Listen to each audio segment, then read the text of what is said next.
Students, how are you all. बेटा हम class 7th में आज वीडियो नंबर 51 करेंगे चैप्टर 4 का। प्रीवियस वीडियो के अंदर हम कंटिन्यू कर रहे थे ट्रांसफ़र ऑफ हीट को, जहाँ पर हीट मिलते ही मॉलिक्यूल्स जो होते हैं उनमें मूवमेंट शुरू हो जाती है, ठीक है। और उस तरीके से हमने ट्रांसफ़र ऑफ हीट के बारे में डिस्कस किया था। कंडक्शन मेथड हमने पढ़ा था ट्रांसफ़र ऑफ हीट का। आज हम जो पहला हमारा टॉपिक रहेगा वो होगा good and poor conductors of heat, यानी कि हीट यानी ऊष्मा के गुड कंडक्टर्स और बैड कंडक्टर्स कौन से होते हैं। गुड कंडक्टर मीन्स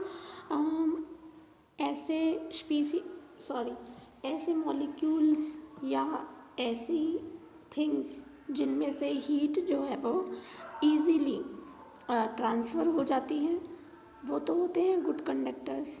और जिनमें से इजीली हीट ट्रांसफ़र नहीं होती या बिल्कुल भी हीट ट्रांसफ़र नहीं होती, उन्हें हम कहेंगे बैड कंडक्टर्स या पुअर कंडक्टर्स। तो देखिए, if you feel a metal and a wooden object on a winter morning, the metal feels colder. Why? कि सर्दी की बहुत ठंड भरी सुबह में आप उठें और आपके सामने दो चीज़ें हों। एक तो क्या हो, आपके पास एक लोहे की छड़ हो और दूसरी आपके पास एक लकड़ी हो। आप दोनों को छुएंगे तो आपको क्या लगेगा, क्या चीज़ आपको बहुत ठंडी लगेगी? तो हमें क्या ठंडा लगेगा? मेटल हमें बहुत ठंडा लगेगा। ऐसा क्यों? क्योंकि सर्दी की सुबह both metal and wood have a lower temperature than your body. हमारी बॉडी से तो उनका टेम्परेचर कम होता ही है, क्योंकि हमारी बॉडी का टेम्परेचर तो 37 डिग्री सेल्सियस के नीचे नहीं जाता, ठीक है। हम अगर स्वस्थ हैं तो हमारा बॉडी टेम्परेचर से तो बहुत कम होता है सर्दियों में एनवायरनमेंट टेम्परेचर आपको पता है ना, रोज़ आता है 0 डिग्री, -4 डिग्री। हमारा इतना तो नहीं जाता एनवायरनमेंट का, लेकिन 10 डिग्री, 12 डिग्री, 15 डिग्री इतना तो हमारे यहाँ भी सर्दियों में मौसम रहता है। तो यानी कि आपके बॉडी के टेम्परेचर से तो ज़्यादा ही है उस मेटल और लकड़ी का टेम्परेचर, क्योंकि वो एनवायरनमेंट में पड़ी हुई थी। The heat energy from your body flows into them. अब ये जो हीट एनर्जी है ना, आपकी बॉडी से उनकी बॉडी में फ़्लो करेगी, क्योंकि आप गर्म हैं, ठीक है, तो आपकी बॉडी से फ़्लो करेगी heat energy. The metal feels colder. तो हमें जो मेटल है, जो लोहे की रॉड है या स्टील की रॉड है, वो ठंडी ज़्यादा इसलिए लगेगी because it conducts takes away heat energy from your hand much faster than the wood. क्यों आपको ठंडा लगेगा?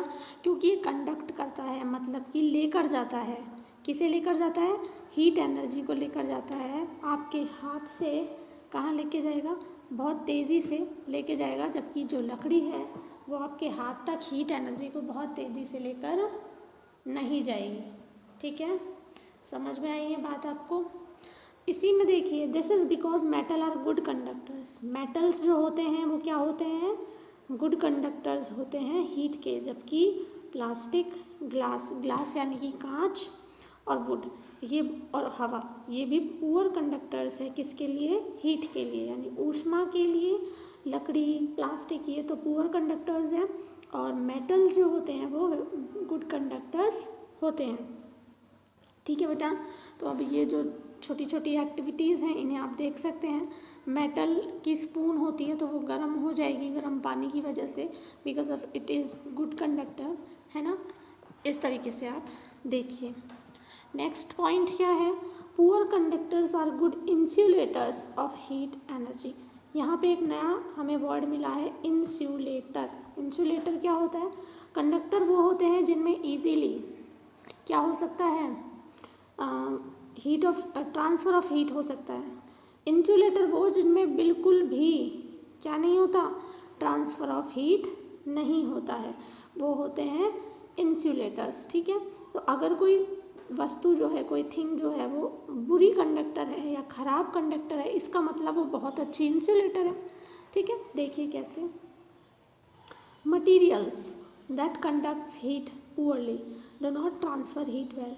ये वो मटेरियल्स जो अच्छे से हीट कंडक्ट नहीं कर सकते, हीट का ट्रांसफ़र नहीं कर सकते, वो क्या करेंगे, वो ट्रांसफ़र नहीं कर सकते, इसीलिए इन मटेरियल्स को गुड हीट इंसुलेटर कहते हैं। यानी कि ये बिल्कुल भी हीट को ट्रांसफ़र नहीं कर पा रहे हैं, इसका मतलब इनमें से हीट जो है ट्रांसफ़र नहीं हो सकती है। तो जिनमें से हीट ट्रांसफ़र नहीं हुई वो है इंसुलेटर्स। जैसे कि plastic spoon is capped in a hot cup milk, ठीक है, you will find that there is hardly any transfer of heat from the milk to the spoon। आपको पता है कि अगर आप एक गर्म दूध के अंदर स्टील की चम्मच डालेंगे तो चम्मच गर्म हो जाती है, जबकि प्लास्टिक की डालेंगे वो गर्म नहीं होगी बिल्कुल भी।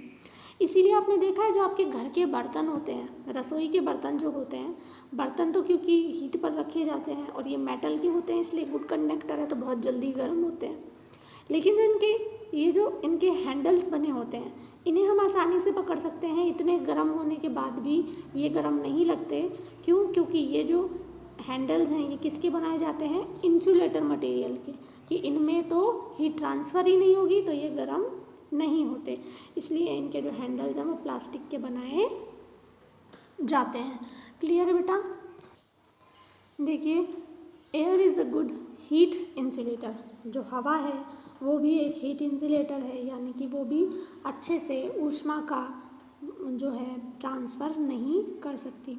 Seals and polar bears that live in the cold Arctic regions have a thick fur made up of soft hairs. कि जो पोलर बियर्स होते हैं, है ना, आर्कटिक रीजन्स में जो रहते हैं, बर्फीली जगहों पर रहते हैं पोलर बियर्स एंड सील्स, ठीक है, उनके ऊपर बहुत ही एक थिक फर, एक बहुत मोटी लेयर होती है फर की, जो कि उनके बालों से बनी होती है। Hair which is filled with air forms an excellent heat insulating layer. अब ये जो बाल हैं इनमें हवा भर जाती है और हवा भरने की वजह से ये जो बाल हैं ये एक लेयर का काम करते हैं। कौन सी लेयर? Insulating layer. यानी कि हीट ट्रांसफ़र नहीं हो पाता, जिसकी वजह से इनके बॉडी का टेम्परेचर और बाहर का टेम्परेचर ट्रांसफ़र आपस में नहीं होता और ये आराम से इतनी ठंड में भी अपने शरीर को गर्म रख सकते हैं, ठीक है।